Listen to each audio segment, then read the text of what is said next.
बिहार सरकार ने हाल ही में एक ऐसा नया नियम लागू किया है जो एक बहुत बड़ा सवाल खड़ा करता है। सोचिए, क्या किसी की नौकरी उसके सोशल मीडिया को कंट्रोल कर सकती है? ये एक ऐसा डेवलपमेंट है जो काम और निजी जिंदगी के बीच की लकीर को फिर से खींच रहा है। ये एक ऐसा सवाल है जो आजकल हम सबके दिमाग में कहीं ना कहीं घूमता रहता है। हम ऑनलाइन क्या कहते हैं, क्या लाइक करते हैं या क्या शेयर करते हैं? क्या हमारे एम्प्लॉयर का इस पर कोई हक होना चाहिए? खैर, बिहार में सरकारी कर्मचारियों के लिए इस सवाल का जवाब अब बहुत साफ हो गया है। तो आखिर ये नया नियम है क्या? बिहार सरकार ने अपने कर्मचारियों के लिए सोशल मीडिया इस्तेमाल को लेकर कुछ नए और कह सकते हैं कि काफी सख्त दिशा निर्देश जारी किए हैं। चलिए जरा समझते हैं कि इन नियमों में आखिर कहा क्या गया है। और देखिए, ये कोई अफवाह या अटकलें नहीं हैं।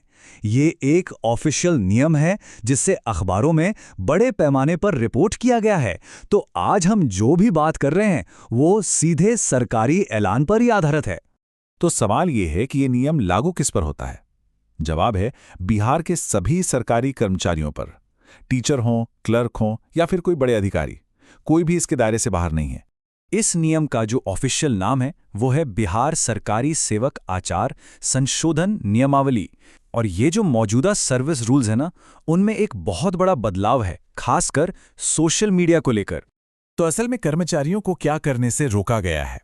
इन नियमों ने सोशल मीडिया पर एक तरह से एक साफ साफ लक्ष्मण रेखा खींच दी है। और इस नियम का दायरा वाकई बहुत बड़ा है। ये कार्मिकों को सिर्फ सरकारी नीतियों या योजनाओं पर ही नहीं, बल्कि सुप्रीम कोर्ट और हाई कोर्ट के फैसलों पर भी अपनी कोई भी निजी राय रखने से रोकता है। सोचिए, ये कितना बड़ा प्रतिबंध है। और बात सिर्फ लिखे हुए शब्दों तक ही नहीं रुकती, ये नियम इससे भी एक कदम आगे जाते हैं। इसमें वो चीजें भी शामिल हैं जो बिना कुछ लिखे भी एक मैसेज दे जाती हैं। जैसे कि किसी भी तरह के सांकेतिक विरोध के सिंबल इस्तेमाल करना, या किसी पॉलिटिकल पार्टी का चिन्ह दिखाना, या फिर ऑनलाइन किसी को ट्रोल करना या धमकाना, इन सब पर भी साफ तौर पर पाबंदी लगा दी गई है। लेकिन इतने सख्त नियमों के बीच एक जरूरी लेकिन भी है। एक अपवाद, एक ऐसी सिचुएशन है जिसमें पोस्ट करने की इजाजत है। तो वो क्या है? यहाँ फॉर्मूला बहुत सीधा सा है। आपकी अपनी निजी राय अगर वो ऑथराइज्ड नहीं है तो वो प्रतिबंधित है। लेकिन अगर कोई पोस्ट सरकार की तरफ से या किसी बड़े अधिकारी की तरफ से मंजूर की गई है, मान लीजिए किसी सरकारी स्कीम को प्रमोट करने के लिए, तो उसकी पूरी इजाजत है। तो यहाँ सबसे जरूरी शब्द है आधिकारिक प्राधिकरण, यानी ऑफिशियल ऑथोराइजेशन।